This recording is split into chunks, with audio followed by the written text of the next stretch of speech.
Abi şu an iki konuda en büyük sıkıntıyı yaşıyoruz. Birincisi muayene ücretleri. Muayene ücretleri e, resmen muayene ücretlerinin tahsildarlığını yapıyoruz. Reçeteden bazen birikmiş muayene ücretleri çıkıyor. 40 milyon, 50 milyon adamın alacağı 5 milyonluk ilaçsa bile muayene ücretini ödemeden reçeteyi işleme katamadığımız için ilacı veremiyoruz. Sıkıntıların en büyüğü bu. Yani ilaç satamıyoruz muayene ücretinden dolayı. Muayene ücretleri hastanelerden peşin alınsa bu sıkıntı çekilmez. Ya da bir sonrakine atmazsa birikiyor. Hastanın önüne geliyor 40 milyon 50 milyon. Bunu da hasta ödeyemiyor. Dolayısıyla ilacı da alamıyor. İkinci sıkıntısı da e-reçete. E-reçetelerde sistemde doktorlarımız elle yazdığı için çoğunlukla okunmuyor. Yani bir reçeteyi en az 10 defa deniyoruz ki bulmaca çözer gibi şey buluyoruz. İstersen şurayı çek abim sen.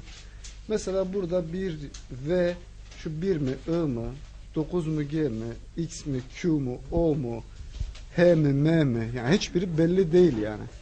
Burada bulamadığımız zaman da bu da bizim için müşteri kaybı oluyor. Yani iş yapamıyoruz.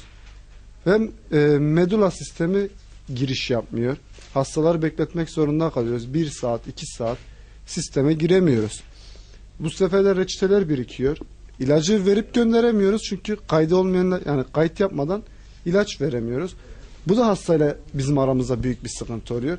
Yani akşama kadar papağan gibi muayene ücretlerini ve e-reçetedeki sıkıntıları hastalara anlatıyoruz. Çoğunlukla müşteri kaybı oluyor. İlaç satamıyoruz. Yani devletten e-reçeteye ve muayene ücretlerine bir çözüm getirmesini bekliyoruz. Buradan hükümetimize de şunu belirtmek isterim.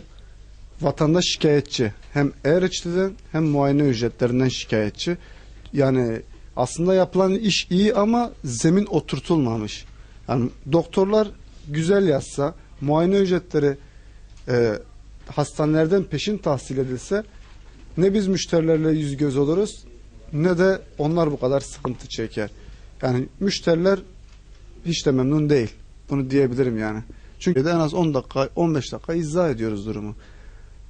Bazı müşterilerimiz de anlamıyor. Çekiyor başka eczaneye gidiyor. Yani hem müşteri kaybı hem de hükümet bazı şeyleri güzel yapmak istiyor ama bence ters tepiyor.